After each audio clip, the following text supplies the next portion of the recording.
Assalamualaikum warahmatullahi wabarakatuh. Alhamdulillah, hari ini kita akan masuk pada pertemuan perdana kita tentang mata kuliah Bahasa Indonesia. Ya. Pertama, kita akan membahas tentang sejarah bahasa Indonesia. Ada dua sejarah perkembangan bahasa Indonesia. Pertama itu sebelum kemerdekaan, dan yang kedua itu sesudah kemerdekaan. Pada dasarnya bahasa Indonesia berasal dari bahasa Melayu. Ya. Pada zaman Sriwijaya, bahasa Melayu itu dipakai untuk penghubung antar suku di Nusantara dan sebagai bahasa yang digunakan dalam perdagangan dari dalam Nusantara dan dari luar Nusantara. Jadi ada bukti peninggalan sebelum kemerdekaan itu atau prasasti, tulisan yang terdapat pada batu nisan di Minye 7, ya, Aceh pada tahun 1380. Prasakti itu sudah dibuktikan bahwa intinya di zaman Sriwijaya itu bahasa sebagai penghubung, ya, dan di zaman Sriwijaya itu bahasa digunakan sebagai perputaran ekonomi, yaitu bagian perdagangan. Ya, jadi bahasa Melayu itu berfungsi sebagai bahasa kebudayaan, yaitu bahasa buku-buku yang berisi aturan hidup dan sastra. Yang kedua, bahasa penghubung antar suku di Indonesia yang seperti saya jelaskan tadi. Yang ketiga, bahasa perdagangan baik bagi suku yang ada di Indonesia maupun pedagang yang berasal dari luar Indonesia. Jadi pada intinya bahasa Melayu itu digunakan untuk menghubungkan suku ke suku lain, ya, Nusantara dari luar Nusantara, untuk menjadi penghubung perputaran ekonomi atau perdagangan di masa zaman Sriwijaya, menjadi acuan untuk menghubungkan bahasa Melayu antar pulau, antar suku, antar pedagang, dan antar bangsa, ya, bahkan antar kerajaan. Baik, selanjutnya kita akan masuk pada pembahasan perkembangan bahasa Indonesia sesudah kemerdekaan. Jadi perkembangan bahasa Indonesia sesudah kemerdekaan itu lahir pada tanggal 28 Oktober 1928, ya. Pada saat itu para pemuda dari berbagai pelosok Nusantara berkumpul dalam sebuah rapat, ya, kemudian mereka berikrar.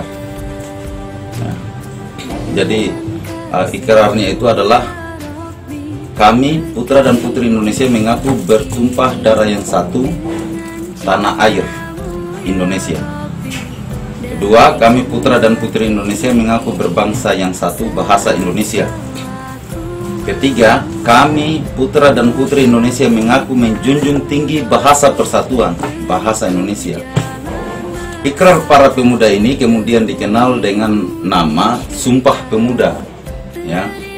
Yang jelas unsur ketiga dari Sumpah Pemuda ini merupakan pernyataan tekad bahwa bahasa Indonesia merupakan bahasa pemersatu bangsa Indonesia, ya. Jadi pada tahun 1982 bahasa Indonesia dikukuhkan kedudukannya sebagai bahasa nasional.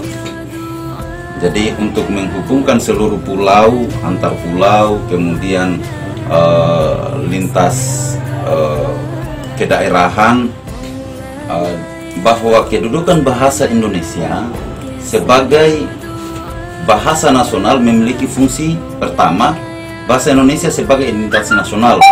Yang jelas hal ini sudah tertuang bahwa bahasa nasional dibuktikan dengan digunakannya bahasa Indonesia dalam butir-butir Sumpah Pemuda tadi, ya. Salah satu butirnya itu adalah mengaku bertumpah darah satu, tanah air Indonesia. Yang kedua, bahasa Indonesia sebagai kebanggaan bangsa.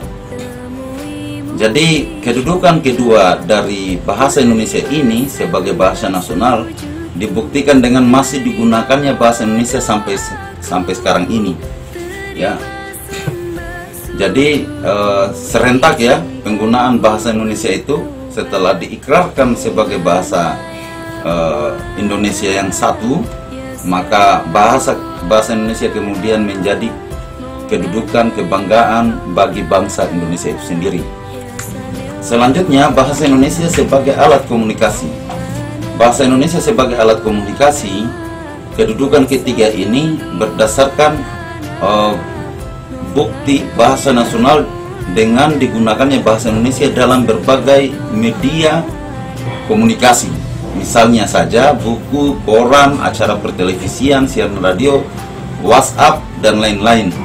Karena Indonesia adalah negara yang memiliki beragam bahasa dan budaya, sehingga harus ada bahasa pemersatu di antara semua golongan tersebut, semua media, semua komunikasi.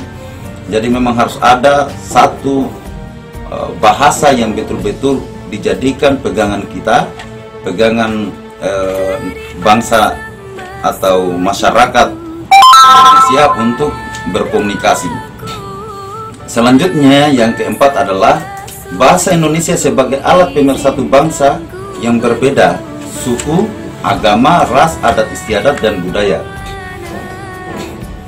Jadi sebagai suatu kebanggaan kita bahwa adanya bahasa Indonesia ini semua menjadi satu, baik itu suku, termasuk agama misalnya, ras dan adat istiadat, budaya sangat berbeda.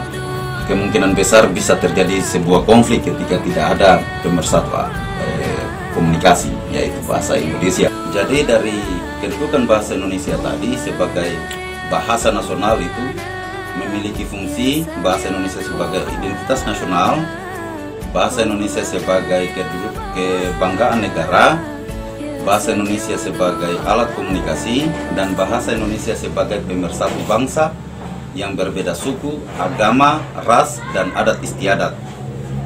Ya, dari keempat ini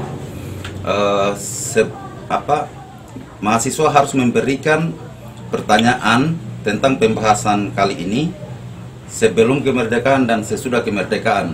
Nanti kemudian saya buat videonya, saya akan jawab dalam sebuah video.